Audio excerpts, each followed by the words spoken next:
Question 1. Performance analysis shows a new investment strategy has achieved exceptional returns in backtesting and a limited live trading period. The marketing department wants to create promotional materials highlighting these strong past results to attract new clients in Ontario, Canada.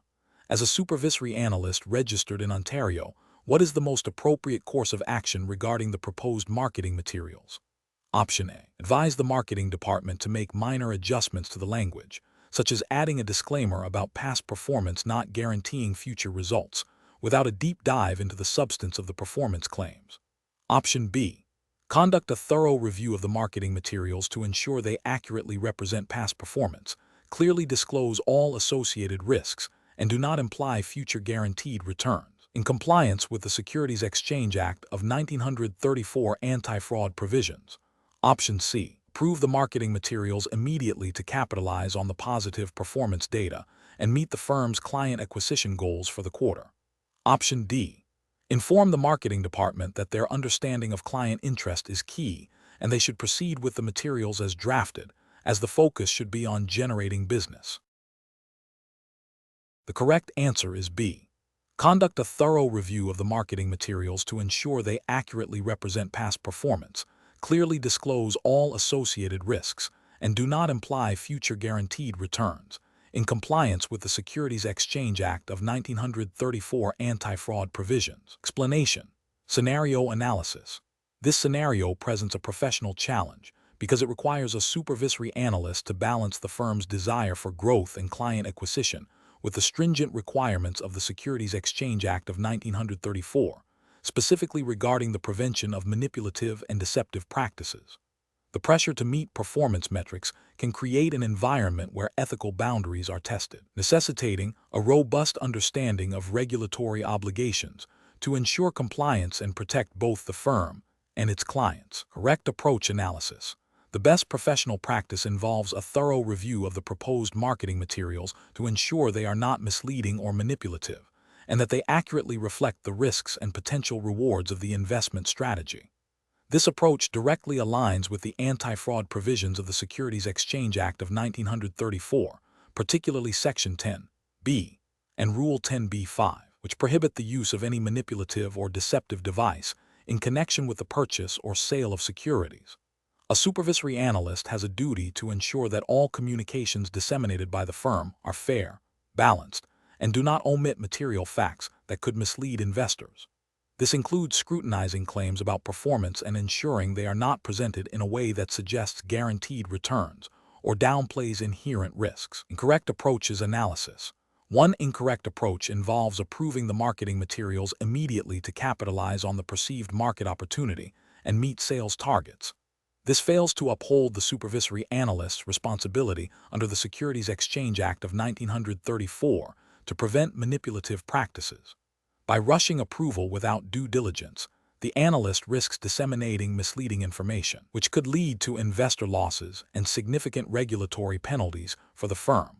Another incorrect approach is to suggest minor wording changes that do not fundamentally address the potentially misleading nature of the performance claims. Seemingly a compromise, this approach still risks violating the spirit and letter of the Securities Exchange Act of 1934.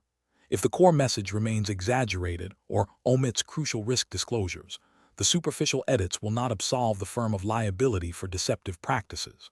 A further incorrect approach is to defer the decision entirely to the sales team, arguing that their understanding of client demand is paramount. This abdicates the supervisory analyst's critical oversight role.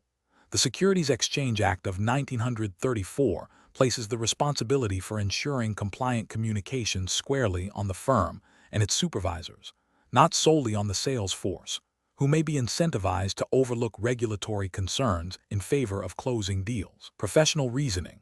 Professionals should approach such situations by prioritizing regulatory compliance and ethical conduct above short-term business gains. A structured decision-making process involves 1. Identifying the core regulatory requirements applicable to the situation, in this case, the anti-fraud provisions of the Securities Exchange Act of 1934. 2. Critically evaluating the proposed action or communication against these requirements, looking for any potential misrepresentations, omissions, or manipulative elements. 3. consulting relevant internal policies and procedures, as well as seeking guidance from legal or compliance departments if uncertainty exists. 4. Documenting the review process and the rationale for any decision made, particularly if it involves rejecting or modifying proposed materials. Question 2. The performance metrics show a significant increase in the firm's new product adoption rate following a recent marketing campaign. An analyst has submitted a communication to the public that includes a price target for a security associated with this new product. As a supervisor in California, what is the most appropriate action to take regarding this communication? Option A. Approve the communication, but add a disclaimer stating that the price target is highly speculative. Option B. Approve the communication, as the firm needs to capitalize on the positive momentum from the new product launch. Option C. Approve the communication, relying on the analyst's established reputation and past success in forecasting market movements. Option D. Review the communication to ensure the price target has a reasonable basis supported by adequate research and analysis. The correct answer is D. Review the communication to ensure the price target has a reasonable basis supported by adequate research and analysis. Explanation. Scenario analysis. This scenario is professionally challenging because it requires a supervisor to balance the firm's marketing efforts with regulatory obligations concerning the fair and balanced presentation of investment recommendations. The pressure to generate business and promote new products can create a conflict with the duty to ensure that all communications are accurate, not misleading, and adequately supported. A supervisor must exercise careful judgment to prevent the dissemination of potentially deceptive or unsubstantiated claims, which could harm investors and expose the firm to regulatory action. Correct approach analysis.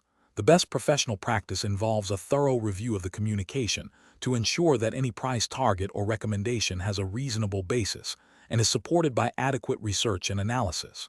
This approach aligns with FINRA Rule 2210, Communications with the Public, which mandates that firms must ensure their communications are fair, balanced, and not misleading.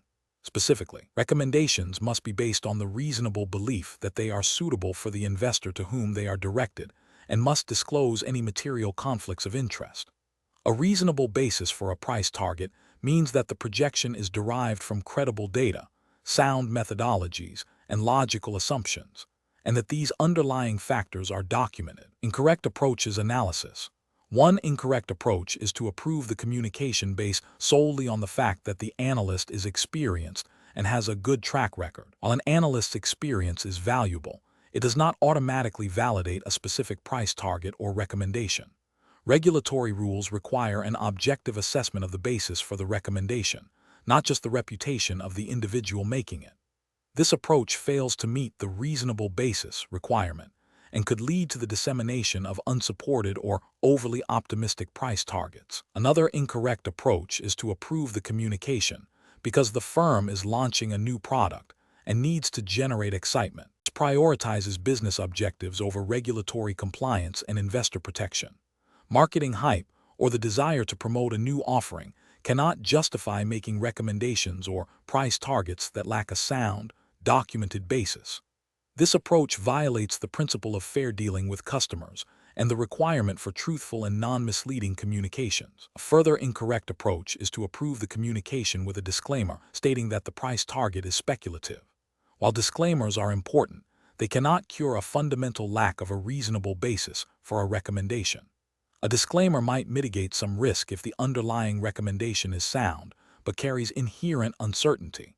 But it does not absolve the firm from the obligation to ensure the recommendation itself is well supported. If the price target is entirely speculative and lacks any analytical foundation, a disclaimer is insufficient to make the communication compliant. Professional reasoning. Professionals should approach the review of communications by first understanding the specific regulatory requirements applicable to the communication type and jurisdiction. In this case, FINRA rules for U.S.-based firms. They should then critically assess the content for accuracy, completeness, and fairness, paying particular attention to any recommendations or price targets. The key question to ask is, does this recommendation or price target have a reasonable, documented basis that is supported by research and analysis? If the answer is uncertain, further investigation or revision of the communication is necessary before dissemination. This systematic evidence-based approach ensures compliance and protects investors. Question 3.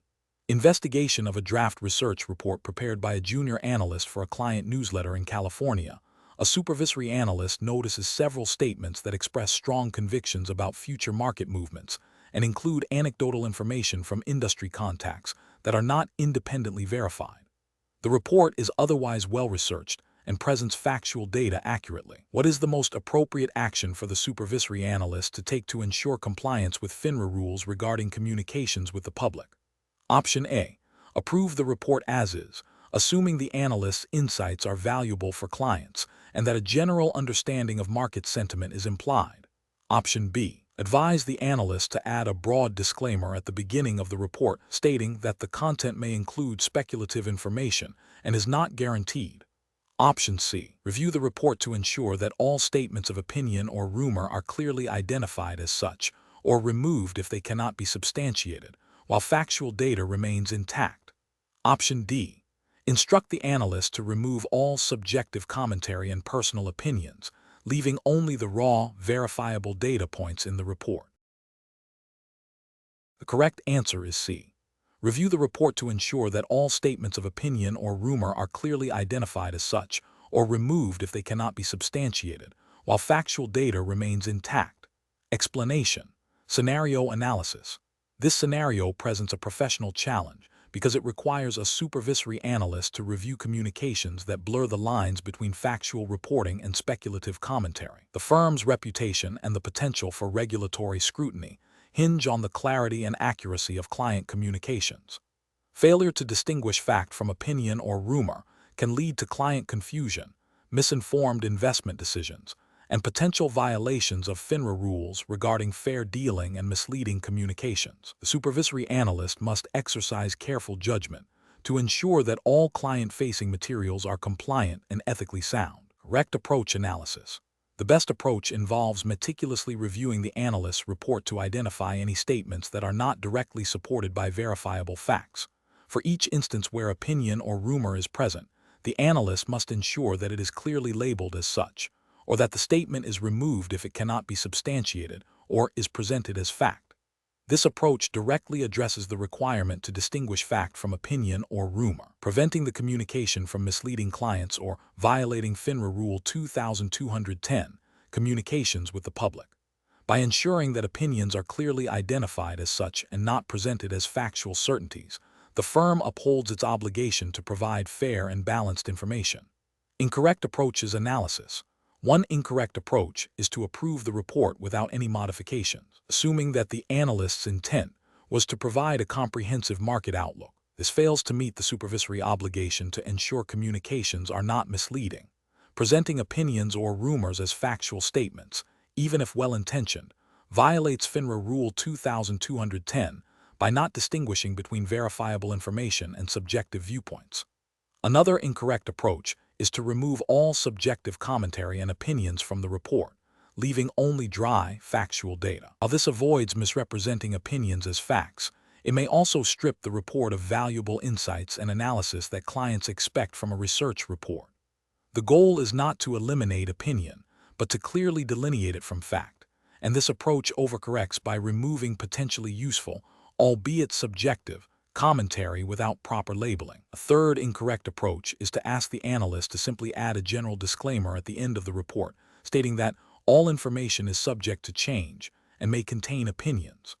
While disclaimers are important, a broad, generic disclaimer does not adequately address the specific requirement to distinguish fact from opinion or rumor within the body of the report itself. This approach fails to provide the necessary clarity on a statement-by-statement basis, leaving room for misinterpretation. Professional reasoning. Professionals should adopt a systematic review process for all client communications. This involves reading each statement critically, asking, is this a verifiable fact or is it an interpretation, prediction, or unsubstantiated claim? If it is the latter, the communication must either be rephrased to clearly indicate its subjective nature, e.g., in our opinion, we believe, it is rumored that, or removed if it cannot be supported or is presented as fact. Supervisory analysts must be vigilant in identifying and correcting any ambiguity that could lead to client misunderstanding or regulatory noncompliance. Question 4. Comparative studies suggest that client impatience can sometimes create pressure on registered representatives. In Ontario, a client expresses strong interest in a new issue and asks for immediate details, and the ability to invest before the official prospectus has been finalized and distributed. The registered representative has access to preliminary marketing materials, but knows the formal prospectus is still pending. What is the most appropriate course of action? Option A. Advise the client to visit the company's investor relations website, as they can likely find sufficient information there to make an informed decision. Option B. Inform the client that the prospectus is required by Ontario securities law for the new issue and will be provided electronically as soon as it is available, while managing their expectations about the investment timeline. Option C. Provide the client with a detailed summary of the offering based on the preliminary marketing materials, highlighting the potential benefits. Option D. Offer to discuss the investment in detail, explaining that the preliminary information is sufficient for an initial understanding before the formal prospectus is released. The correct answer is B. Inform the client that the prospectus is required by Ontario securities law for the new issue and will be provided electronically as soon as it is available, while managing their expectations about the investment timeline. Explanation. Scenario analysis. This scenario is professionally challenging because it involves a direct conflict between a client's immediate desire for information and the strict regulatory requirements for prospectus delivery in Ontario. A registered representative must balance client service with their fiduciary duty to comply with securities laws, ensuring the client receives all legally mandated disclosures before making an investment decision. Failure to do so can result in significant regulatory penalties and reputational damage. Correct approach analysis. The best professional practice is to immediately inform the client that the prospectus is required by Ontario securities law for the new issue, and that it will be provided to them electronically as soon as it is available. This approach prioritizes regulatory compliance by acknowledging the legal obligation to deliver the prospectus. It also manages client expectations by clearly stating the next steps and the reason for any delay in providing the full investment details, thereby upholding ethical standards and client trust. Incorrect approaches analysis. Providing a summary of the offering without the full prospectus is a regulatory failure. While the summary might highlight key features, it does not fulfill the legal requirement of delivering the complete prospectus, which contains comprehensive information necessary for an informed investment decision, as mandated by Ontario securities regulations. Offering to discuss the investment based on preliminary information before the prospectus is available is also a violation. This bypasses the legally required disclosure document and exposes both the client and the representative to risk, as the preliminary information may be incomplete or subject to change. Suggesting the client can find information on the company's website instead of ensuring delivery of the official prospectus is another failure. While a company website may contain information, it is not a substitute for the legally mandated prospectus, which is the definitive disclosure document for a new issue under Ontario securities law. Professional reasoning. Professionals should always prioritize regulatory compliance when dealing with new issues.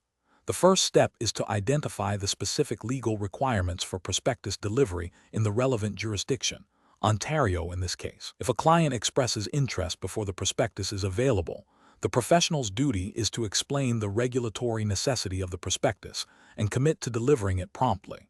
Client education regarding these requirements is crucial for maintaining transparency and trust. Question 5. The investigation demonstrates that a research analyst in Ontario, Canada, has finalized a significant downgrade of a publicly traded company's rating. The analyst is preparing to communicate this rating change to a key institutional client who has a substantial holding in the company. What is the most appropriate course of action for the analyst to take in liaising with this client regarding this material information?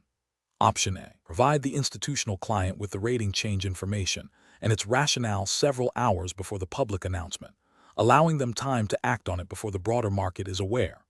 Option B. Inform the institutional client of the rating change and its factual basis immediately, clearly stating that the information is confidential until the public announcement is made, and ensuring the client receives the information concurrently with the public release. Option C. Delay informing the institutional client about the rating change until after the public announcement has been made and the market has had time to react. Option D.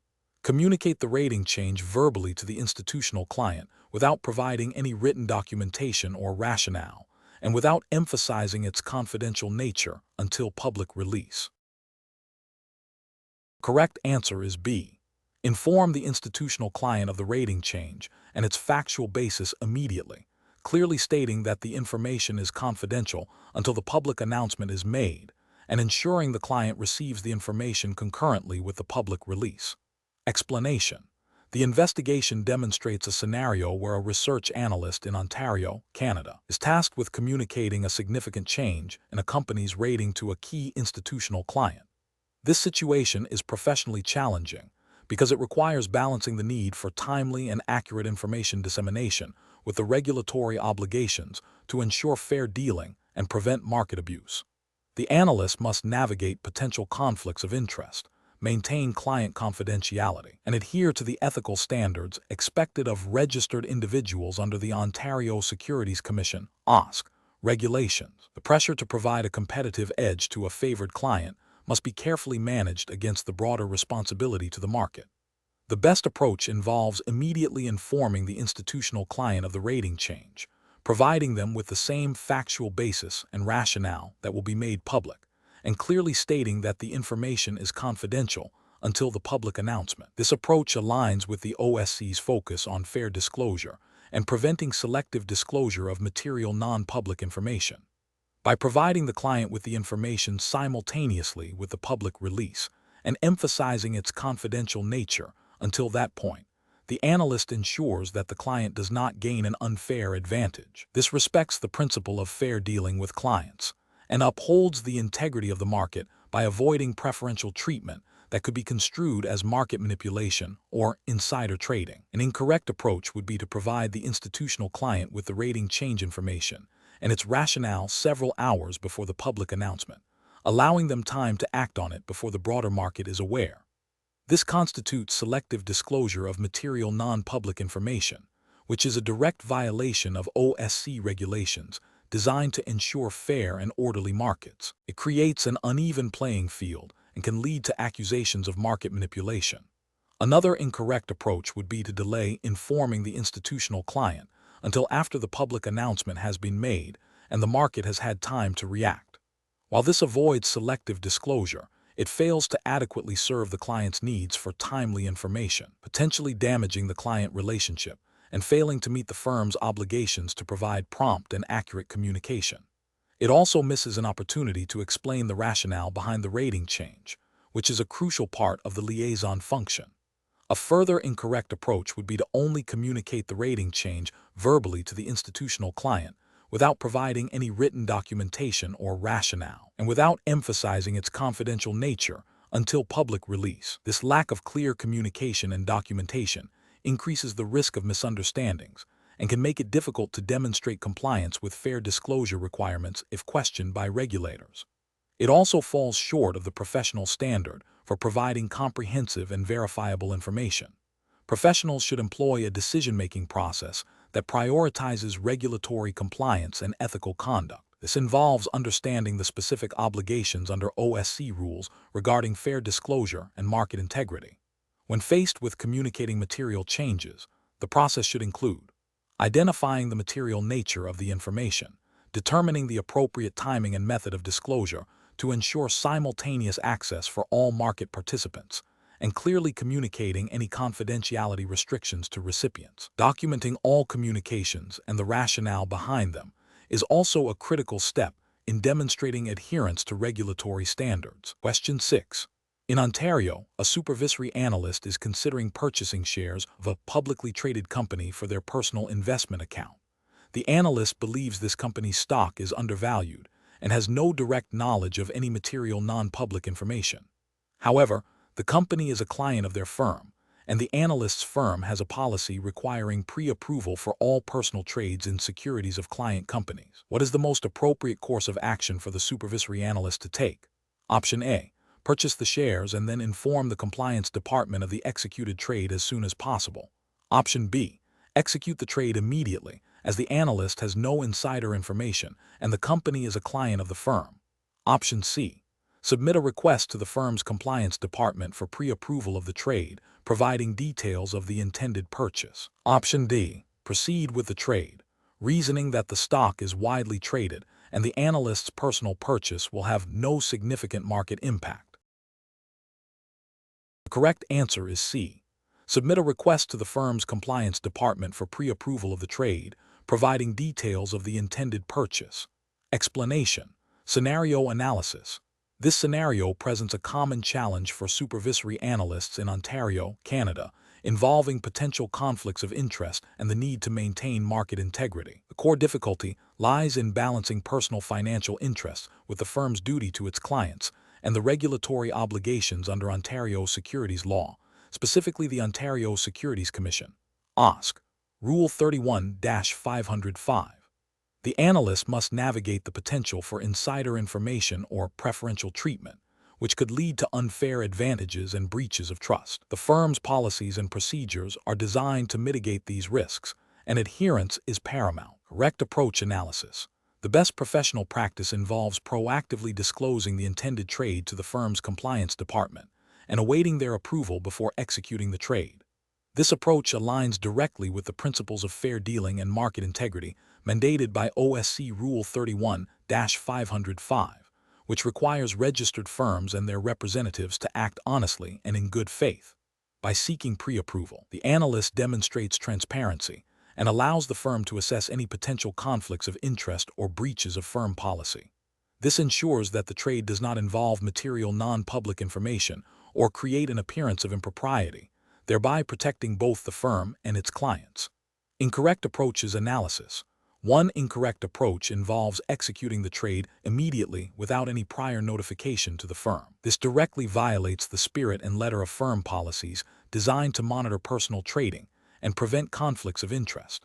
It also fails to uphold the duty of fair dealing under OSC Rule 31-505, as it bypasses the firm's oversight mechanisms and could potentially involve the use of privileged information or create an appearance of market manipulation. Another incorrect approach is to only disclose the trade after it has been executed. While this is better than no disclosure, it still falls short of best practice.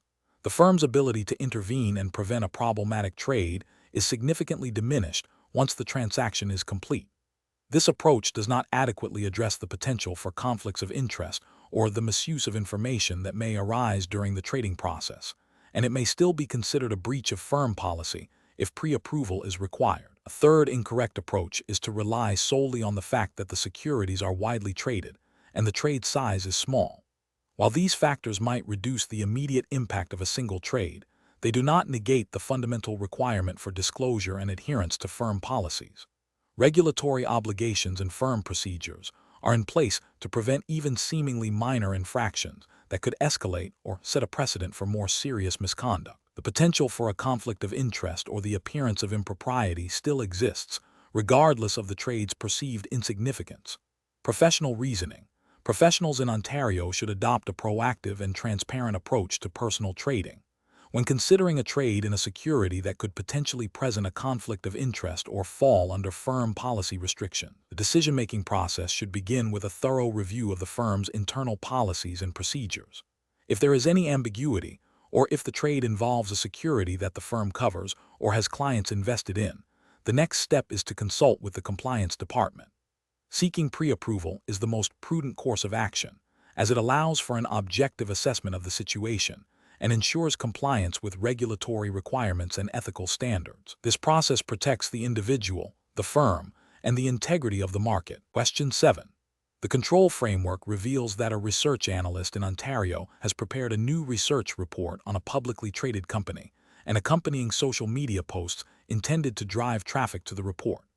The analyst has submitted both to their supervisory analyst for approval, stating they are compliant with all firm policies and OSC Rule 33-506. What is the most appropriate action for the supervisory analyst to take? Option A. Approve the research report but instruct the research analyst to hold back the social media posts until the supervisory analyst can review them separately at a later time. Option B. Conduct a thorough review of the research report and all accompanying social media posts to ensure they are fair, balanced, and compliant with OSC Rule 33-506 and other applicable regulations before granting approval.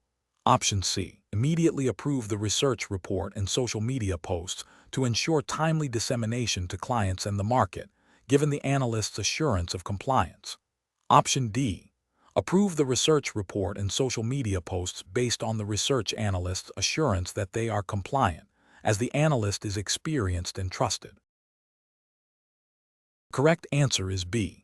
Conduct a thorough review of the research report and all accompanying social media posts to ensure they are fair, balanced, and compliant with OSC Rule 33-506 and other applicable regulations before granting approval. Explanation.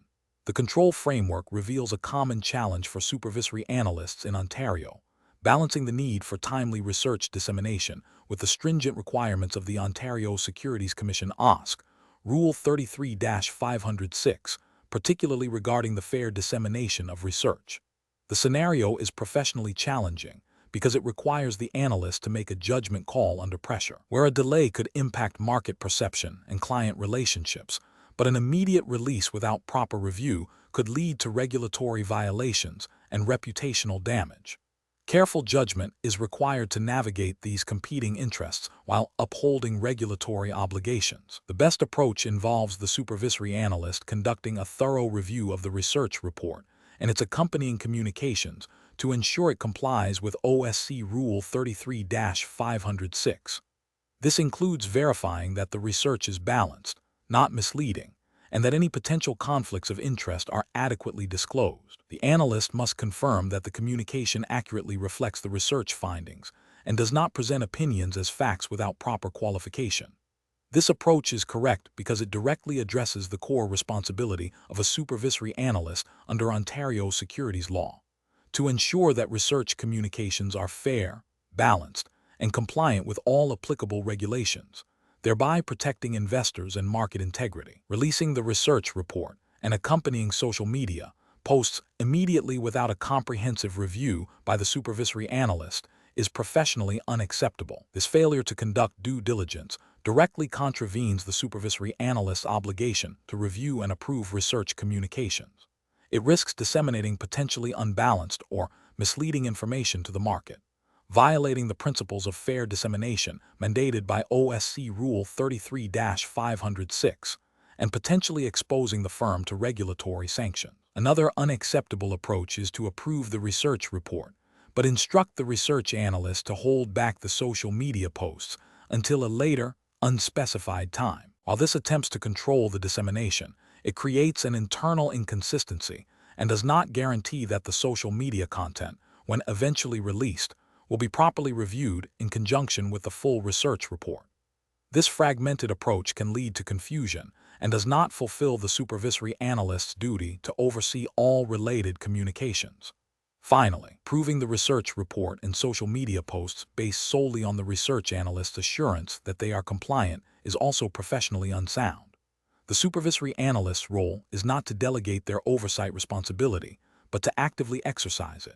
Relying on an assurance without independent verification fails to meet the standard of care expected and could lead to overlooking subtle compliance issues that a thorough review would uncover. The professional reasoning process should involve a systematic evaluation of the research and its dissemination plan against regulatory requirements. This includes understanding the specific obligations under OSC Rule 33-506, identifying any potential conflicts of interest, assessing the fairness and balance of the research, and ensuring that all accompanying communications accurately reflect the research and are disseminated in a compliant manner. When in doubt, seeking clarification or further information is always preferable to premature release. Question 8. Regulatory review indicates that a registered representative in California is planning to distribute a preliminary announcement about a new investment fund managed by their firm, for which a registration statement has not yet been filed with the SEC. Which of the following approaches best ensures compliance with federal securities laws and Rule 134 under the Securities Act of 1933? Option A. Provide only the name of the issuer and the title of the security in the announcement, with no other descriptive information, to avoid any potential misinterpretation. Option B. Send out a document that resembles a prospectus but has not been filed with the SEC, containing detailed information about the fund's objectives and risks, and instruct recipients to hold it for future reference. Option C. Distribute a press release that highlights the fund's unique investment strategy, projected performance figures, and encourages interested investors to contact the representative immediately to secure an early investment opportunity. Option D. Issue a communication that provides factual information about the fund, including its name, the type of security, and the general nature of the issuer's business, while clearly stating that the securities are not yet registered and no offer to sell can be made until a registration statement is effective and a statutory prospectus is available. The correct answer is D. Issue a communication that provides factual information about the fund, including its name, the type of security, and the general nature of the issuer's business, while clearly stating that the securities are not yet registered and no offer to sell can be made until a registration statement is effective and a statutory prospectus is available. Explanation: regulatory review indicates that a registered representative in California is seeking to promote a new investment fund managed by their firm. The firm has not yet filed a registration statement for the fund with the Securities and Exchange Commission, SEC, and therefore, a prospectus is not yet available.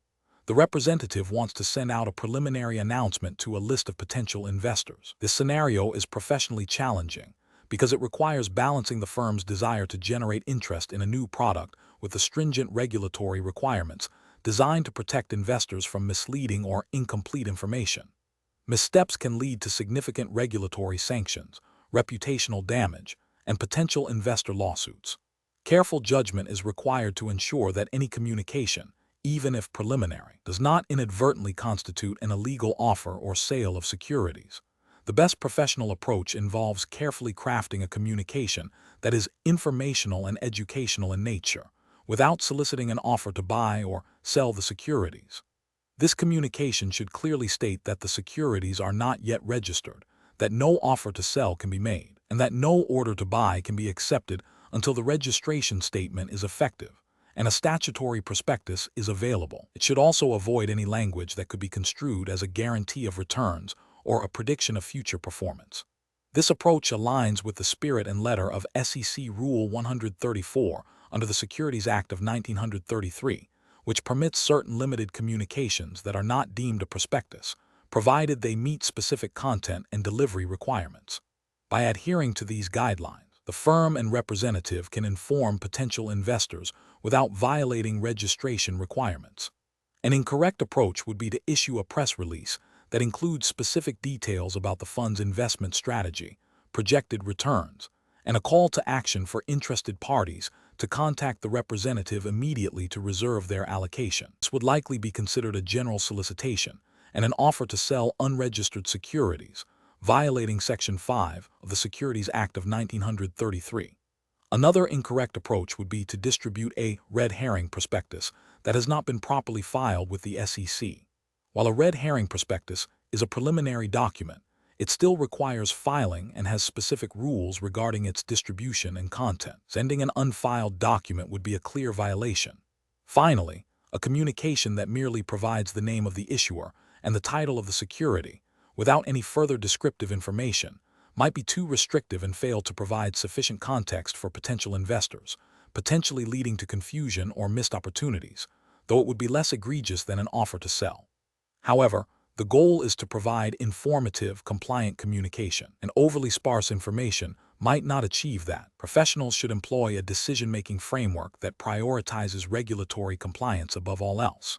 This involves thoroughly understanding the specific provisions of Rule 134 and other relevant securities laws. Before any communication is disseminated, it should undergo a rigorous legal and compliance review. If there is any doubt about the compliance of a particular communication, it is always safer to err on the side of caution and either revise the communication to ensure it meets all requirements or refrain from disseminating it until full compliance can be achieved. Seeking guidance from legal counsel or the firm's compliance department is paramount in situations involving the promotion of unregistered securities. Question 9.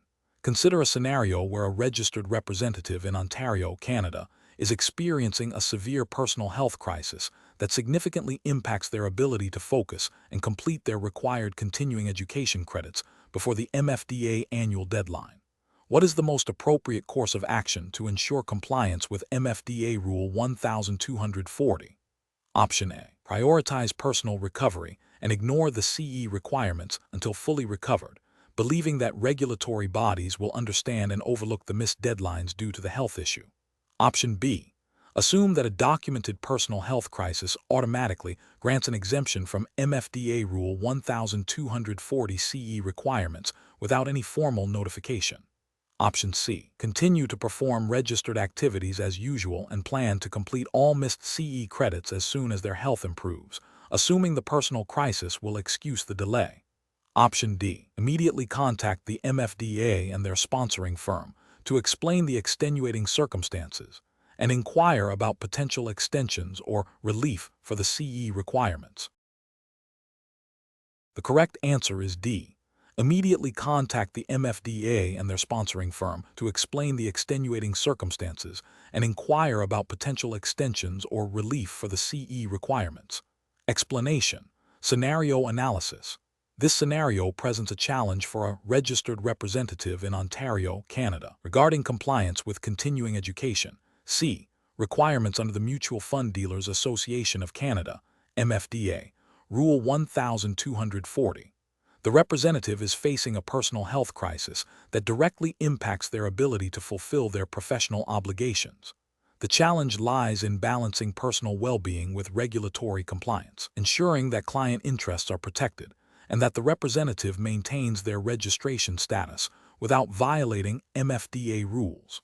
The representative must make a judgment call that prioritizes both their health and their regulatory duties, understanding the implications of each choice. Correct approach analysis. The best professional approach involves proactively communicating with the MFDA and their sponsoring firm about the situation. This entails informing the MFDA of the extenuating circumstances and inquiring about potential relief or extensions for CE requirements due to the medical condition. Simultaneously, the representative should engage with their firm to explore options for managing their responsibilities and ensuring client continuity during their absence. This approach is correct because it demonstrates a commitment to regulatory compliance and transparency. By seeking guidance and exploring approved avenues for managing CE obligations during a personal crisis, the representative acts ethically and responsibly, safeguarding both their registration and their clients' interests. This proactive communication aligns with the spirit of MFDA Rule 1240, which, while mandating CE, also allows for consideration of exceptional circumstances. Incorrect approaches analysis. Ignoring the CE requirements and hoping to catch up later is professionally unacceptable. This approach violates MFDA Rule 1240 by failing to meet the mandatory CE obligations within the prescribed timeframe. It demonstrates a disregard for regulatory requirements and could lead to disciplinary action, including suspension or revocation of registration. Furthermore, it jeopardizes client interests by potentially leaving them without adequately informed advice from a representative who has not maintained their professional knowledge. Assuming that a personal health crisis automatically excuses the representative from all CE obligations without formal notification or approval is also incorrect. While the MFDA may consider extenuating circumstances, formal process for requesting an exemption or extension is typically required. Failing to follow this process means the representative is not in compliance with the rule, even if they have a valid reason. This approach risks non-compliance and potential penalties. Continuing to perform registered activities without fulfilling CE requirements, even if the intention is to catch up, is a direct violation of MFDA Rule 1240. Registered representatives are expected to maintain their knowledge and competence through ongoing education to ensure they can provide suitable advice to clients. Performing duties while non-compliant creates a significant risk to clients and exposes the representative and their firm to regulatory scrutiny and sanctions. Professional reasoning. Professionals facing situations that impact their ability to meet regulatory obligations should always prioritize proactive communication and seeking guidance. The decision-making process should involve 1. Understanding the specific regulatory requirements, MFDA Rule 1240 in this case. 2. Assessing the impact of the personal situation on the ability to comply. 3.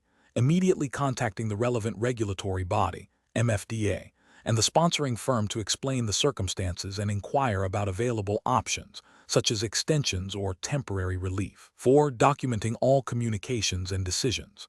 5. Adhering to any approved alternative arrangements or timelines. This systematic approach ensures that personal challenges are managed in a way that upholds professional integrity and regulatory compliance. Question 10. Upon reviewing an internal email from a junior analyst in Toronto, Ontario, to a small group of colleagues within the firm, which discusses potential price targets and valuation methodologies for a specific Canadian technology stock, and includes a preliminary earnings forecast, the supervisory analyst, SA, must determine if this communication constitutes a research report requiring formal approval. The junior analyst states, "This is just me brainstorming, not for external distribution." The SA notes that the email was sent to 5 other analysts and 2 portfolio managers within the firm. If the firm's policy defines a research report as any communication containing a recommendation, forecast, or opinion about a security distributed to more than 5 individuals, and the SA's role includes approving all research reports prior to dissemination, what is the minimum number of additional individuals the firm's policy would consider necessary for this email to be classified as a research report requiring SA approval? Assuming the current distribution is to 6 internal colleagues. Option A, 3 additional individuals. Option B, 2 additional individuals.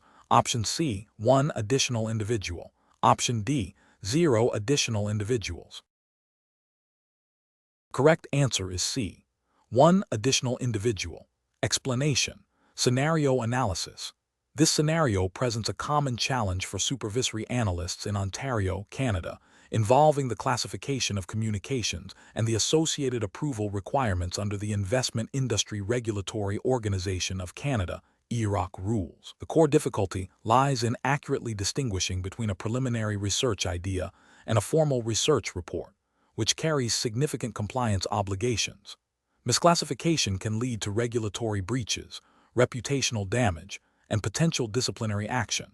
The analyst must possess a keen understanding of IIROC definitions and guidelines to ensure proper oversight. Correct approach analysis. The best professional practice involves a rigorous assessment of the communication against IIROC definition of a research report. This includes evaluating whether the communication contains a recommendation, forecast, or opinion about a specific security or issuer, and if it is distributed to more than a de minimis number of persons. If these criteria are met, the communication must be treated as a research report, requiring pre-approval by a supervisory analyst, SA, and adherence to all other applicable IIROC rules regarding research dissemination. This approach ensures compliance with the spirit and letter of IIROC regulations designed to protect investors and maintain market integrity. Incorrect approaches analysis. One incorrect approach would be to dismiss the communication as a mere internal discussion or preliminary thought process without a thorough review. This fails to acknowledge that even informal communications can, under certain circumstances, constitute research reports if they contain the requisite elements and are disseminated broadly. This oversight can lead to research being published without proper review and approval, violating IIROC requirements for analyst independence and fair dealing. Another incorrect approach is to assume that because the communication is not a formal, published document, it does not require SA approval. IIROC rules are not limited to formal publications. They encompass a broader range of communications that could influence investment decisions. Failing to recognize this can result in the distribution of unapproved research, undermining the regulatory framework. A further incorrect approach is to rely solely on the sender's subjective assessment of the communication's intent. While intent is a factor, the objective content and distribution of the communication are paramount in determining its classification under IIROC rules. This approach risks allowing personal biases or a lack of regulatory understanding to dictate compliance, leading to potential violations. Professional reasoning. Professionals should adopt a cautious and comprehensive approach. When in doubt about whether a communication constitutes a research report, it is always best to err on the side of caution and seek SA review. This involves understanding the specific definitions and guidance provided by IIROC, meticulously examining the content and intended audience of any communication, and maintaining detailed records of all research-related activities and approvals. A proactive and diligent approach to compliance is essential for maintaining professional integrity and adhering to regulatory obligations in Ontario. Question 11. When evaluating a new, complex structured product for potential recommendation to clients in Ontario, Canada, what is the most prudent course of action for a supervisory analyst to ensure compliance with regulatory requirements regarding reasonable basis and risk disclosure? Option A. Conduct a thorough due diligence review of the product's structure, underlying assets, fees, liquidity, redemption terms, and all associated risks, documenting the findings to establish a reasonable basis for recommendation to specific client segments based on their suitability profiles. Option B. Rely primarily on the product's marketing materials and the issuer's representations, assuming that if other firms are offering it, it has already undergone sufficient scrutiny. Option C. Focus solely on the potential for high returns advertised by the product, assuming that clients are primarily seeking aggressive growth opportunities and will accept higher risks. Option D. Approve the product for general recommendation to all client segments, provided it is registered with the relevant regulatory bodies and has a plausible investment strategy. The correct answer is A. Conduct a thorough due diligence review of the product's structure, underlying assets, fees, liquidity, redemption terms, and all associated risks, documenting the findings to establish a reasonable basis for recommendation to specific client segments based on their suitability profiles. Explanation. When evaluating the suitability of a new investment product for a client's portfolio, a supervisory analyst in Ontario, Canada, faces a significant challenge. The core difficulty lies in balancing the firm's desire to offer innovative products with the paramount regulatory obligation to ensure that such offerings are suitable for clients, and that all associated risks are thoroughly understood and communicated. This requires a deep dive beyond superficial marketing materials to a granular understanding of the product's mechanics, underlying assets, and potential downsides, especially for clients with varying risk tolerances and financial objectives. The best approach involves a comprehensive due diligence process that meticulously examines the product's structure, investment strategy, historical performance, while acknowledging its limitations, fees, liquidity, and redemption terms.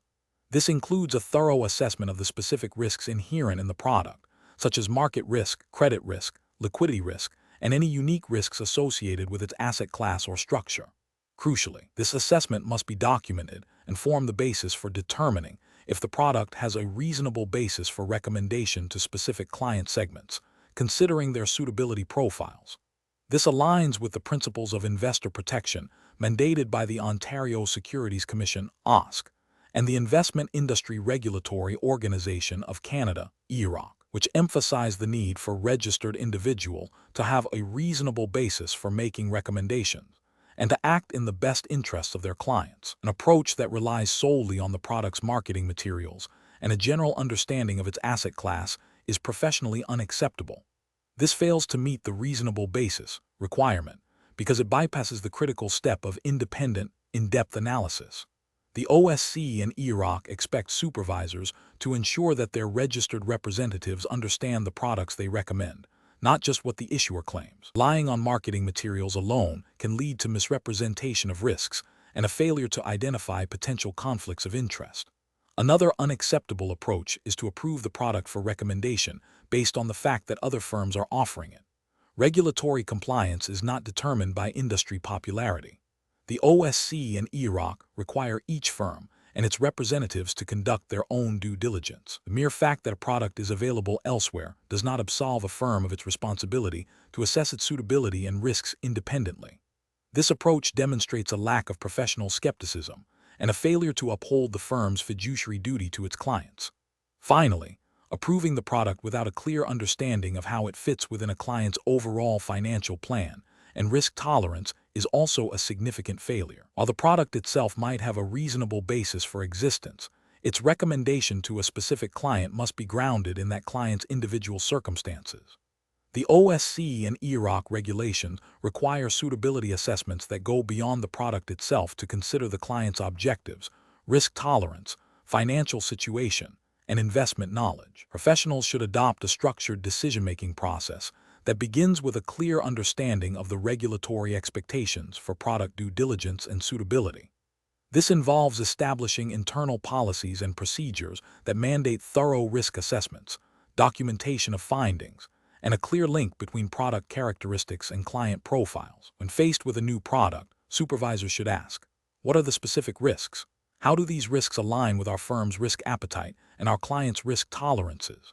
Is there a reasonable basis to believe this product will help clients achieve their financial goals? This systematic inquiry, grounded in regulatory requirements and ethical obligations, ensures that recommendations are made with a sound basis and in the best interests of investors. Question 12. The analysis reveals that a senior analyst in a Toronto-based investment firm, regulated by the Ontario Securities Commission, has developed a new valuation model for a publicly traded company. This model, if its findings were made public prematurely, could significantly impact the company's stock price. The analyst wishes to share the preliminary findings with a few select colleagues in different departments, e.g., trading, research, to gather their input before the official release. What is the most appropriate supervisory approach to ensure compliance with OSC regulation regarding the dissemination of potentially material non-public information? Option A. Direct the analyst to only share the preliminary findings with the head of research, who will then decide who else needs to be informed. Option B. Advise the analyst to verbally communicate the preliminary findings to the selected colleagues, emphasizing the confidential nature of the information. Option C. Implement a formal, documented policy that clearly defines material non-public information, outlines an approval process for its dissemination, specifies authorized recipients based on a need-to-know basis, and includes a mechanism for tracking such communications. Option D. Instruct the analyst to send an email with the preliminary findings to all employees within the firm, stating that the information is for internal discussion only. The correct answer is C. Implement a formal, documented policy that clearly defines material non-public information, outlines an approval process for its dissemination, specifies authorized recipients based on a need-to-know basis, and includes a mechanism for tracking such communications. Explanation. The analysis reveals a common challenge faced by compliance departments in ensuring the appropriate dissemination of sensitive communications within a financial services firm operating under Ontario Securities Commission (OSC) regulations. The core difficulty lies in balancing the need for efficient internal communication with the regulatory imperative to prevent selective disclosure of material non-public information, MNPI, to avoid market manipulation and ensure fair market access. This scenario is professionally challenging because a misstep can lead to significant regulatory penalties, reputational damage, and erosion of investor confidence. Supervisor must exercise careful judgment to implement controls that are both effective and practical. The best approach involves establishing a formal, documented policy and procedure for the dissemination of all internal communications that could be considered MNPI. This policy should clearly define what constitutes MNPI, outline the approval process for disseminating such information, and specify the authorized recipients. Furthermore, it should include mechanisms for tracking dissemination and conducting periodic reviews to ensure compliance. This approach is correct because it directly addresses the OSC's expectations for robust internal controls and supervisory procedures designed to prevent selective disclosure. By formalizing the process, the firm creates a clear framework for accountability and reduces the likelihood of inadvertent or intentional breaches of confidentiality. This proactive and systematic method aligns with the principles of sound compliance management and demonstrates a commitment to regulatory adherence. An incorrect approach would be to rely solely on informal verbal instructions from senior management regarding the sharing of sensitive information. This is professionally unacceptable because it lacks any audit trail, making it impossible to verify compliance or investigate potential breaches. It also creates ambiguity about who is authorized to receive information and what information is considered sensitive, increasing the risk of accidental selective disclosure. Such an informal system is highly susceptible to human error and subjective interpretation, failing to meet the OSC's requirement for documented policies and procedures. Another incorrect approach would be to disseminate all internal communications broadly to all employees, regardless of their role or need to know. While this might seem to prevent selective disclosure, it is professionally problematic because it can lead to information overload, dilute the impact of critical communications, and potentially expose employees to information they are not authorized or equipped to handle. More importantly, It fails to recognize that not all internal communications are MNPI, and that a more targeted dissemination is often appropriate and efficient, provided it is done in a controlled manner. This approach does not demonstrate the necessary judgment in managing information flow. A further incorrect approach would be to restrict the dissemination of all potentially sensitive information to only the most senior executives, even if other employees have a legitimate business need to access it. This is professionally unsound, as it can hinder operational efficiency and decision-making by creating unnecessary bottlenecks. While it aims to control access, it does not establish a clear, documented process for determining who has a need to know and how that access is granted and monitored, which is crucial for compliance with regulations concerning the fair dissemination of information. The professional reasoning process for navigating such situations should begin with a thorough understanding of the relevant regulatory framework, in this case, OSC rules regarding market conduct and insider trading. This understanding should then inform the development of clear, written policies and procedures that are communicated to all relevant personnel. Supervisors must then implement and actively monitor these procedures, conducting regular training and audits to ensure their effectiveness. When faced with a communication that may be MNPI, the professional should ask, is there a clear policy for this type of communication? Who is authorized to receive it? Is there a documented record of dissemination? If the answer to any of these questions is unclear or negative, the professional should err on the side of caution, consult with compliance, and ensure a controlled and documented dissemination process is followed. Question 13. System analysis indicates that a supervisory analyst in New York is reviewing marketing materials prepared by a registered representative for a new investment product. The materials highlight aggressive growth projections and imply a level of certainty in achieving these returns that the analyst believes are unsubstantiated and potentially misleading to investors. The client is a significant revenue generator for the firm, and the registered representative is eager to deploy the materials quickly. The supervisory analyst must decide how to proceed, adhering strictly to FINRA Rule 2010 standards of commercial honor and principles of trade. Which of the following approaches best reflects professional conduct in this situation? Option A. Allow the marketing material to be distributed as is, given the client's importance and the registered representative's urgency. Option B. Approve the marketing material with a verbal warning to the registered representative that future materials should be more conservative. Option C. Suggest minor cosmetic changes to the language that do not alter the core message of aggressive growth projections. Option D. Clearly communicate to the client that the marketing material contains unsubstantiated claims that violate FINRA Rule 2010, and offer to work collaboratively to revise the material to ensure compliance and persuasive accuracy. The correct answer is D.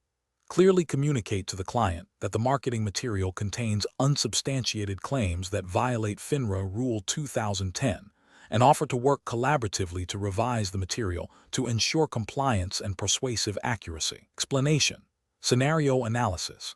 This scenario presents a professional challenge because it requires a supervisory analyst to balance the firm's need for business development with the paramount duty to uphold the highest standards of commercial honor and principles of trade, as mandated by FINRA Rule 2010. The temptation to overlook minor transgressions for the sake of maintaining a lucrative client relationship can be significant, but such compromises erode trust and can lead to more serious ethical breaches. Careful judgment is required to identify the line between acceptable business practices and conduct that violates professional integrity. Correct approach analysis. The best professional practice involves a direct and transparent approach. This entails clearly communicating to the client that the proposed marketing material, while potentially effective, contains unsubstantiated claims that violate FINRA Rule 2010 requirement for fair dealing and accurate representation. The supervisory analyst should then offer to work collaboratively with the client to revise the material, ensuring it is both compliant and persuasive. This approach upholds the firm's ethical obligations, protects investors, and maintains the integrity of the financial markets, all core tenets of Rule 2010. It demonstrates a commitment to ethical conduct and professional responsibility, prioritizing compliance and client welfare over immediate, potentially misleading, gains. Incorrect approaches analysis. One incorrect approach involves approving the material with a verbal warning to the client. This fails to adequately address the violation of Rule 2010 because it does not ensure the material itself is compliant. A verbal warning is insufficient documentation and does not prevent the dissemination of misleading information. It prioritizes expediency and client appeasement over regulatory adherence and investor protection. Another incorrect approach is to ignore the issue and allow the material to be distributed. This is a severe ethical failure and a direct violation of FINRA Rule 2010. It demonstrates a disregard for professional standards, fair dealing, and the principle of honesty. Such inaction exposes the firm and the individual to significant regulatory scrutiny and potential sanctions. A third incorrect approach is to suggest minor cosmetic changes that do not address the substantive issue of unsubstantiated claims. While appearing to make an effort, this approach still allows misleading information to be presented to the public, thereby failing to uphold the principles of commercial honor and fair dealing required by Rule 2010. It is a form of complicity in misrepresentation. Professional reasoning. Professionals facing such situations should employ a decision-making framework that prioritizes ethical conduct and regulatory compliance. This involves 1. Identifying the ethical and regulatory implications of the proposed action. 2. Consulting relevant rules and guidelines, in this case, FINRA Rule 2010. 3. Evaluating the potential consequences of different courses of action for all stakeholders, clients, the firm, investors, and the market. 4. Choosing the approach that best upholds professional integrity and minimizes risk, even if it requires difficult conversations or additional effort. Transparency, direct communication, and a commitment to accurate representation are crucial elements of this framework. Question 14. Implementation of a new firm-wide surveillance policy for registered representatives in its New York City branch is being considered by a FINRA member firm. The firm is seeking to enhance its supervisory procedures to comply with SEC and FINRA rules and its own internal compliance manual. Which of the following approaches best balances regulatory requirements with practical implementation and employee considerations? Option A. Rely exclusively on customer complaints and internal audits of completed paperwork to identify any potential supervisory lapses or misconduct by registered representatives. Option B. Implement a policy that requires the firm to review every single email and instant message sent by all registered representatives, regardless of content or sender, and to conduct a daily audit of all trades executed by each representative. Option C. Develop a risk-based surveillance program that focuses on monitoring communications and trading activity for specific red flags, such as unusual trading volumes, patterns indicative of market manipulation, or keywords associated with prohibited activities, and ensures that all monitoring is conducted in accordance with the firm's established privacy policies and FINRA Rule 3110.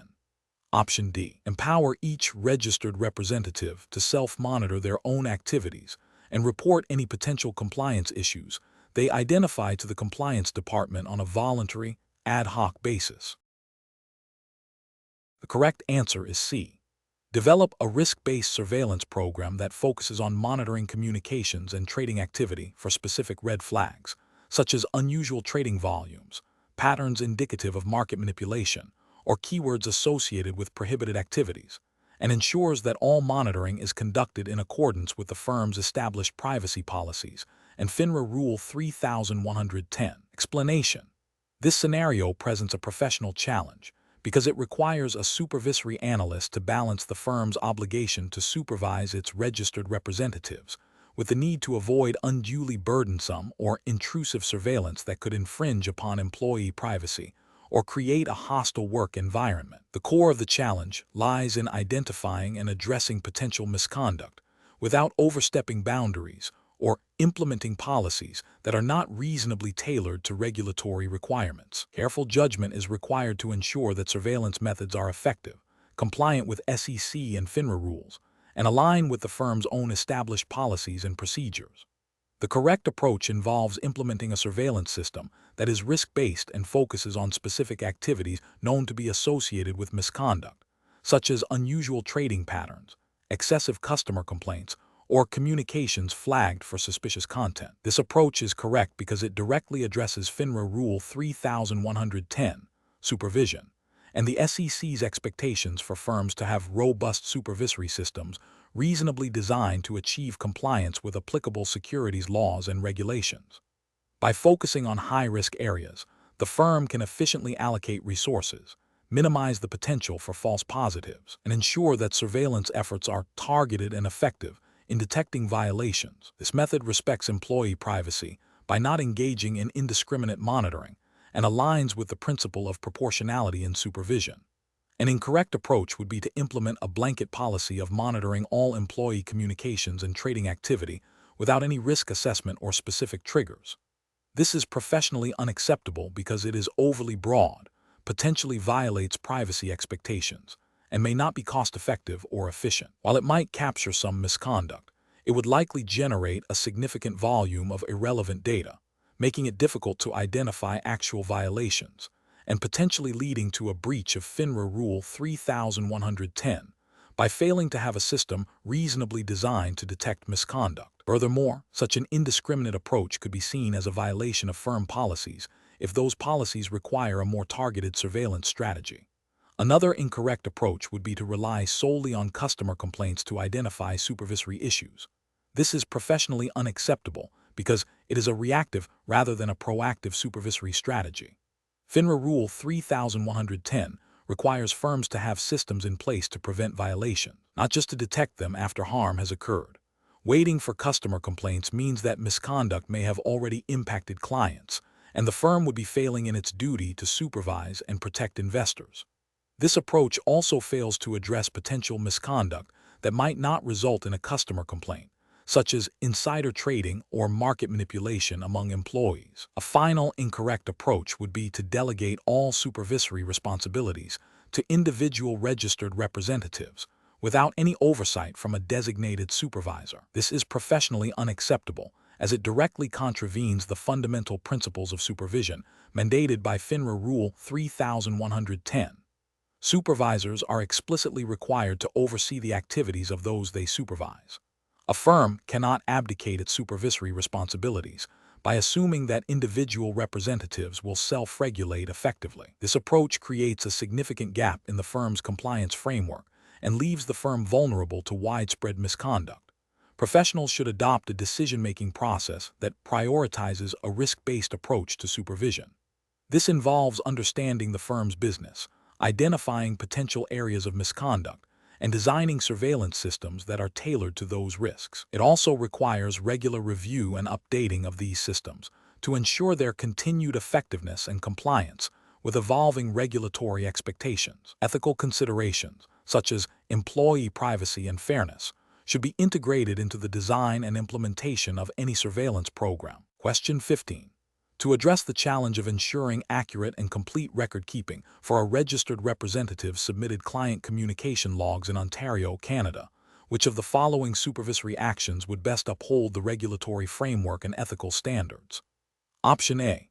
Review the submitted logs for completeness and accuracy, and if any discrepancies or omissions are identified, engage in a direct, professional discussion with the registered representative to understand the situation and ensure all required information is accurately documented. Option B. Advise the registered representative to make any necessary corrections to the logs without providing specific guidance or verifying the completeness of the revised records. Option C. Immediately escalate the matter to the firm's compliance department, flagging the representative for potential record-keeping violations without first attempting to clarify the situation with the representative. Option D. Accept the submitted logs as presented by the registered representative, assuming they have exercised due diligence in their preparation. The correct answer is A. Review the submitted logs for completeness and accuracy, and if any discrepancies or omissions are identified, engage in a direct, professional discussion with the registered representative to understand the situation and ensure all required information is accurately documented. Explanation. This scenario presents a professional challenge because it requires a supervisor to balance the firm's obligation to maintain accurate and complete records with the potential for a registered representative to inadvertently or intentionally omit information. The supervisor must exercise careful judgment to ensure compliance with FINRA rules without unduly burdening the representative or creating an environment of distrust, all while upholding the integrity of the firm's records. The correct approach involves proactively and thoroughly reviewing the submitted documentation, cross-referencing it with other available information, and engaging in a direct, professional conversation with the registered representative to clarify any discrepancies or omissions. This method directly addresses the record-keeping requirements by ensuring that all necessary information is captured and accurate. Specifically, FINRA Rule 4511, General Supervision and Compliance, mandates that firms maintain accurate and complete books and records. Rule 3240, Reporting Requirements, also emphasizes the importance of accurate reporting of certain activities. By seeking clarification and ensuring completeness, the supervisor directly fulfills these obligations. This approach demonstrates due diligence and a commitment to regulatory compliance. An incorrect approach would be to simply accept the submitted documentation at face value without further inquiry, even if there are apparent gaps or inconsistencies. This failure to investigate potential omissions or inaccuracies directly violates the firm's duty to maintain accurate records under FINRA Rule 4511. Another incorrect approach is to immediately assume malfeasance and report the representative to compliance without first attempting to understand the situation or gather all relevant facts. This premature escalation can damage professional relationships and may not be necessary if the omission was unintentional and easily rectifiable. It also bypasses the supervisor's primary responsibility to supervise and correct issues at the earliest stage. Finally, an incorrect approach would be to instruct the representative to simply fix it without providing specific guidance or understanding the nature of the omission, as this does not guarantee the record will be made accurate and complete according to regulatory standards. Professionals should employ a systematic decision-making process that prioritizes understanding the facts, assessing the regulatory implications, and taking appropriate corrective action. This involves a clear communication protocol, a commitment to thorough review, and a measured response to any identified issues, always with the goal of ensuring compliance and maintaining the integrity of the firm's records. Question 16. Examination of the data shows that a supervisory analyst is reviewing a draft press release from a client company that is preparing for an upcoming initial public offering (IPO) in New York. The press release discusses the company's recent technological advancements. The analyst needs to determine if publishing this communication is permissible under the relevant U.S. securities regulations and the firm's internal policies. What is the most appropriate course of action for the supervisory analyst? Option A. Proceed with publishing the communication, as the firm's watch list status for the company does not prohibit general informational releases. Option B. Assume that because the company is preparing for an IPO, it is automatically subject to a quiet period and therefore the communication cannot be published. Option C. Publish the communication immediately, as it is a general discussion of technological advancements and does not contain a direct investment recommendation. Option D. Verify that the client company is not on the firm's restricted list and confirm that no quiet period is in effect for the company due to its IPO before approving the communication. The correct answer is D. Verify that the client company is not on the firm's restricted list and confirm that no quiet period is in effect for the company due to its IPO before approving the communication. Explanation. This scenario presents a common challenge for supervisory analysts, balancing the need to disseminate important information with the strict regulatory requirements designed to prevent market abuse and ensure fair dealing. The core tension lies in determining when and how information can be made public, especially when it relates to a company that is the subject of significant corporate actions.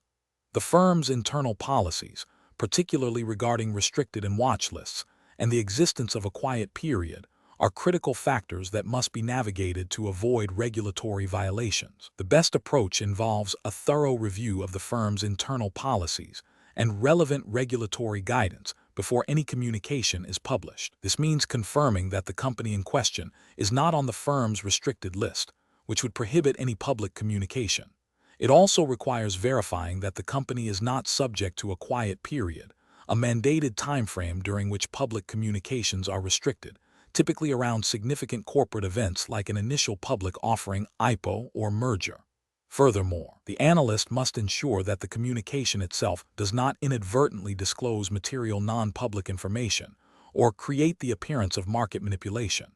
This methodical, policy-driven verification process is paramount to ensuring compliance with FINRA rules and other applicable securities regulations in the United States. Publishing the communication without first confirming the company's status on the restricted list or the existence of a quiet period is a significant regulatory failure. The restricted list is designed to prevent the firm from trading or recommending securities when it possesses material non-public information or has a conflict of interest. Violating this restriction can lead to accusations of insider trading or market manipulation.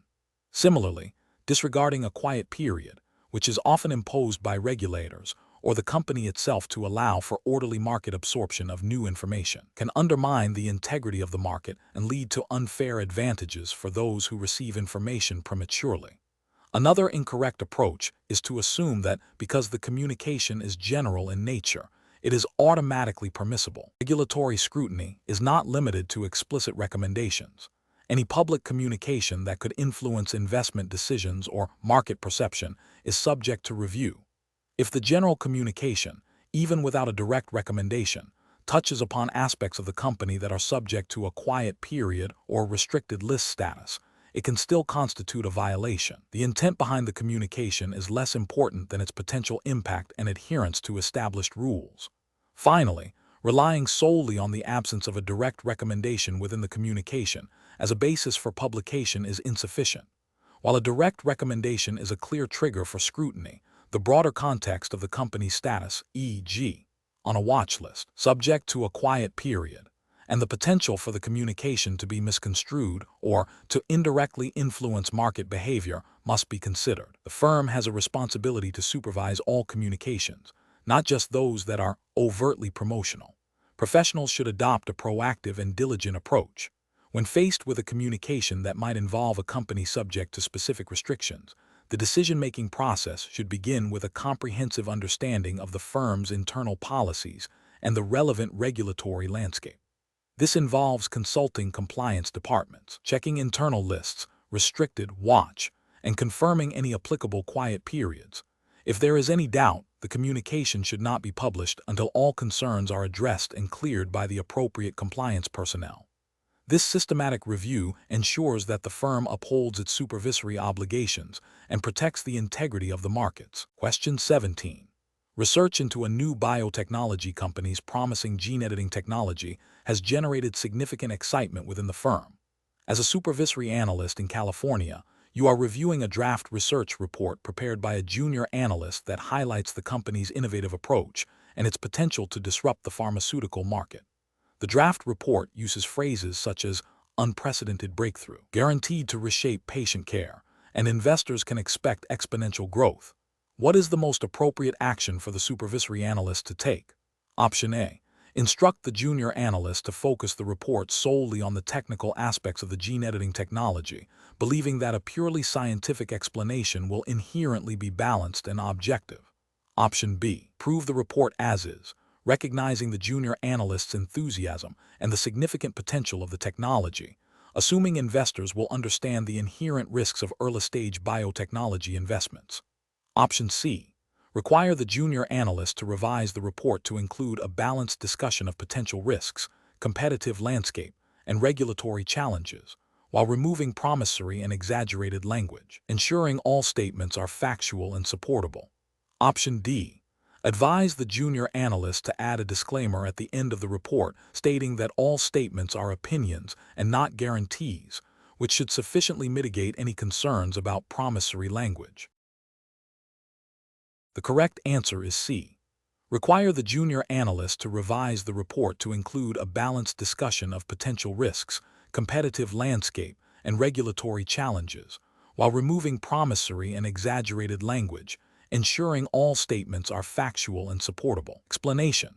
This scenario presents a professional challenge because it requires a supervisory analyst to balance the need to highlight potential investment opportunities with the strict regulatory obligation to ensure all communications are fair, balanced, and free from exaggerated or promissory language. The risk lies in inadvertently misleading investors through overly optimistic or definitive statements, which can lead to regulatory scrutiny and harm investor trust.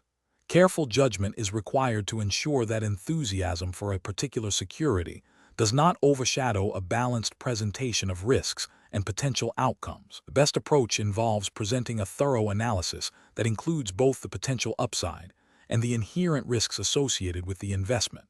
This means detailing the company's innovative technology and its potential market impact, while also clearly outlining competitive threats, regulatory hurdles, and the possibility of slower than expected adoption.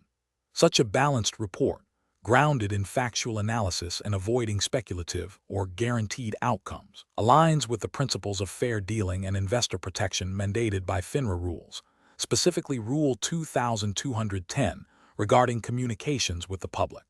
This approach ensures that investors receive sufficient information to make informed decisions without being unduly influenced by promissory language, an approach that focuses solely on the groundbreaking nature of the technology and uses phrases like guaranteed to revolutionize the industry or certain to deliver massive returns is professionally unacceptable. This language is promissory and exaggerated, violating FINRA Rule 2210 by making the report unfair and unbalanced, creates an unrealistic expectation of returns, and fails to adequately disclose the risks involved, potentially leading investors to make decisions based on incomplete or misleading information.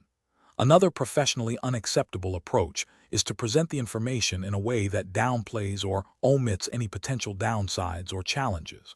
For example, if the report only mentions the company's proprietary algorithms, but fails to discuss the significant capital required for scaling or the intense competition from established players, it creates an unbalanced picture. This omission of material risk information is a direct violation of the requirement for fair and balanced communications under FINRA Rule 2210. Finally, an approach that uses overly technical jargon without clear explanations, even if factually accurate, can also be problematic. While not explicitly promissory, it can render the report inaccessible to many investors, effectively making it unbalanced by not providing information in a manner that can be understood by the intended audience. This indirectly undermines the goal of fair communication. Professionals should employ a decision-making framework that prioritizes regulatory compliance and investor protection. This involves critically reviewing all communications for potentially misleading language, ensuring that all material risks are disclosed, and verifying that projections are presented as estimates with appropriate caveats, rather than guarantees. A thorough understanding of FINRA Rule 2210 and a commitment to ethical communication practices are paramount. Question 18. Which approach would be most appropriate for a supervisory analyst in New York to take when a registered representative informs them of a significant, unconfirmed rumor circulating among institutional clients regarding a potential merger involving a publicly traded company, which the representative believes could impact the stock price? Option A. Advise the registered representative to share the rumor with their most trusted institutional clients, as they may have insights into its validity. Option B. Disseminate the rumor to clients, emphasizing that it is unconfirmed but potentially significant to ensure they are aware of market developments.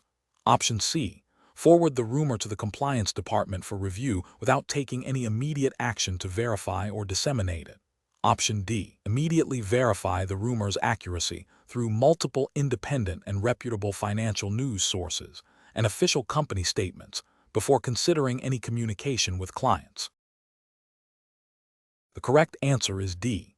Immediately verify the rumor's accuracy through multiple independent and reputable financial news sources and official company statements before considering any communication with clients. Explanation. This scenario is professionally challenging because it requires a supervisory analyst to discern between legitimate market commentary and the circulation of rumors, which is a prohibited activity under FINRA Rule 435.5. The pressure to provide timely information to clients, coupled with the potential for misinterpretation of market events, necessitates careful judgment and adherence to regulatory standards. The best approach involves a thorough verification process before disseminating any information.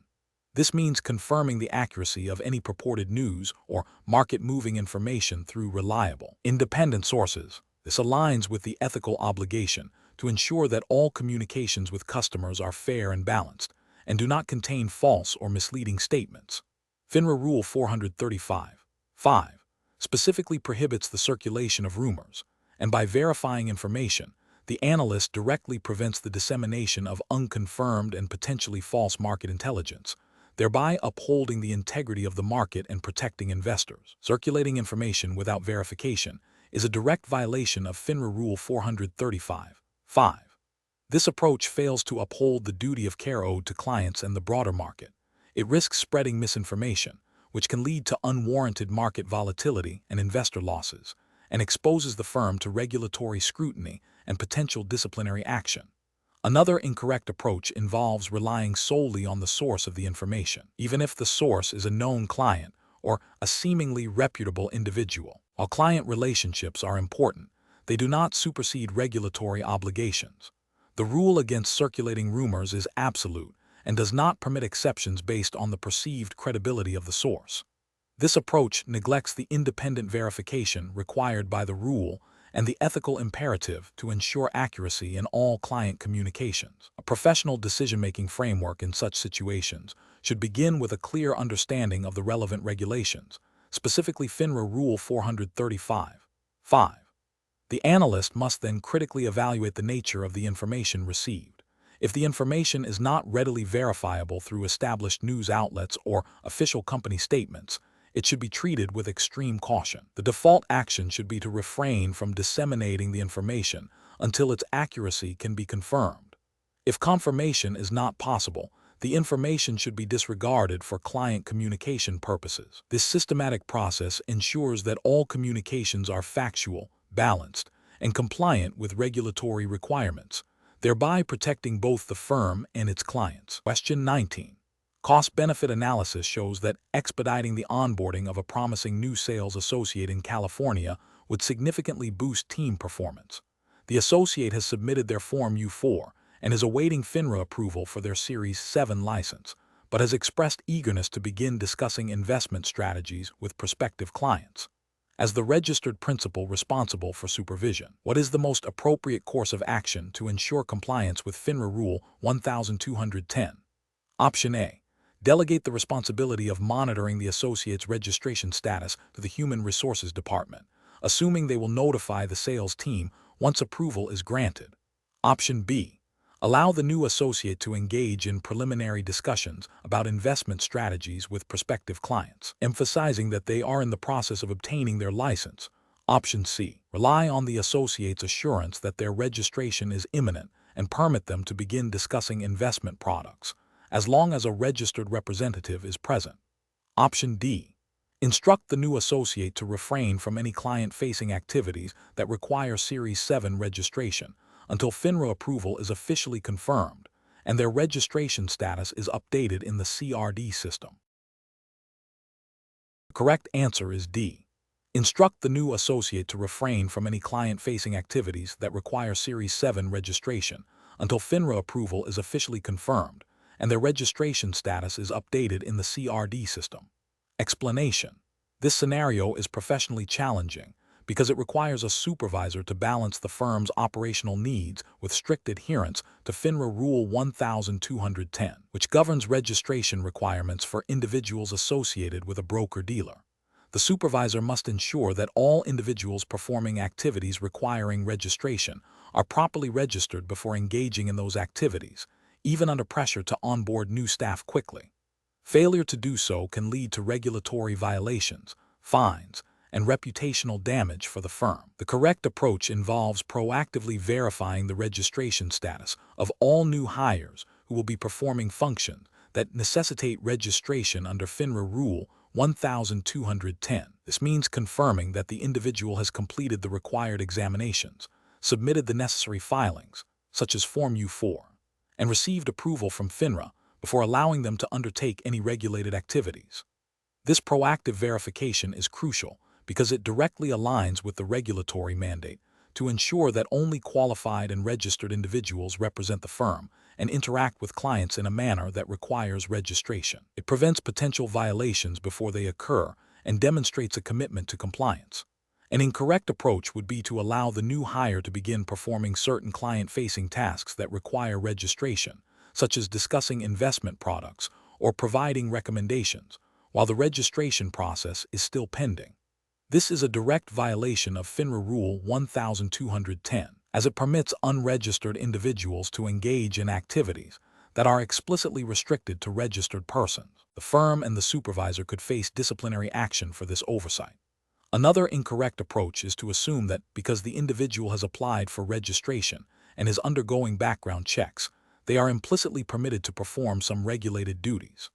FINRA Rule 1210 does not provide for implied registration or a grace period for performing regulated activities while the application is being processed. The rule requires actual registration approval before such activities can commence.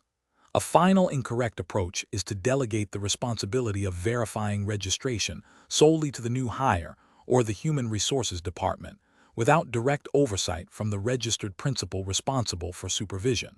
While HR may initiate the process, the ultimate responsibility for ensuring compliance with registration requirements rests with the firm and its registered principals. Relying on others without independent verification can lead to critical gaps in compliance. Professionals should employ a decision-making framework that prioritizes regulatory compliance.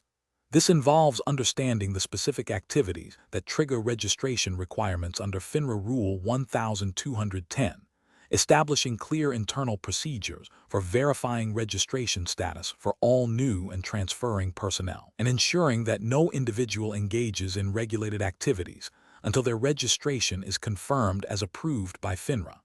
Regular audits and training for supervisors on these requirements are also essential components of a robust compliance program. Question 20. Cost-benefit analysis shows that distributing a research report on a company whose securities are currently being underwritten by your firm could enhance client relationships. Your firm is a syndicate member in a proposed offering of $50 million in common stock. Your firm's allocated portion of the underwriting is $20 million, with an anticipated underwriting spread of 5% of the offering price. Under FINRA Rule 137, if your firm is not participating in the distribution of the securities, it may publish or distribute research reports concerning the issuer. Considering the firm's allocated portion and the anticipated spread, what is the firm's potential underwriting spread in dollars, and is the firm considered to be participating in the distribution for the purposes of FINRA Rule 137? Option A. The firm's potential underwriting spread is $2 500 000, and the firm is considered to be participating in the distribution. Option B. The firm's potential underwriting spread is $1 000, and the firm is not considered to be participating in the distribution. Option C. The firm's potential underwriting spread is $20 000, and the firm is considered to be participating in the distribution. Option D. The firm's potential underwriting spread is $1 000, and the firm is considered to be participating in the distribution. The correct answer is D. The firm's potential underwriting spread is $1 000, and the firm is considered to be participating in the distribution. Explanation. Scenario analysis. This scenario presents a common challenge for broker-dealers under FINRA Rule 137, specifically concerning the distribution of research reports when the firm is not participating in a distribution of securities. The core challenge lies in balancing the desire to disseminate valuable research to clients with the regulatory requirement to avoid creating the impression of a recommendation or endorsement when the firm has a conflict of interest due to its underwriting activities. Misinterpreting or misapplying Rule 137 can lead to regulatory violations, reputational damage, and potential client harm. The calculation of the potential underwriting spread introduces a quantitative element that must be accurately assessed to determine the firm's participation level, and thus the applicability of Rule 137. Correct approach analysis.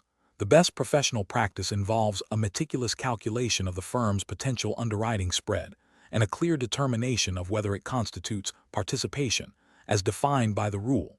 If the firm's potential spread is less than 1% of the total offering price, it is generally considered not to be participating in the distribution for the purposes of Rule 137. In this case, the firm can distribute its research report without the restrictions imposed by Rule 137, provided the report is otherwise compliant with all other applicable rules and regulations. This approach directly addresses the quantitative threshold set by the rule and ensures compliance by accurately assessing the firm's role. Incorrect approach is analysis. Distributing the research report without performing any calculation of the underwriting spread is a failure to adhere to the quantitative requirements of Rule 137. This approach risks violating the rule if the firm's participation level, in fact, exceeds the threshold, leading to the distribution of research that should have been subject to specific disclosure and content requirements. Assuming the firm is not participating simply because it is not the lead underwriter is a flawed assumption. Rule 137 definition of participation is broader and hinges on the financial interest in the distribution, which is directly tied to the underwriting spread. This approach ignores the financial implications and can lead to noncompliance. Calculating the spread, but then distributing the report without considering the 1% threshold is also a failure. The calculation is only the first step. The critical second step is comparing that calculation to the regulatory threshold to determine the firm's obligations under Rule 137. This approach bypasses the crucial decision-making step required by the rule. Professional reasoning. Professionals should employ a structured decision-making framework when faced with situations involving Rule 137. This framework should include 1. Identifying the potential conflict of interest underwriting activities. 2. Determining the firm's role and financial interest in the distribution, calculating the underwriting spread. 3. Comparing the calculated spread to the regulatory threshold, 1% of the offering price, to ascertain if the firm is considered participating. 4. If not participating, proceed with distribution, ensuring all other regulatory requirements are met. If participating, adhere to the specific restrictions and disclosures mandated by Rule 137. This systematic approach ensures that all relevant factors are considered and that regulatory obligations are met.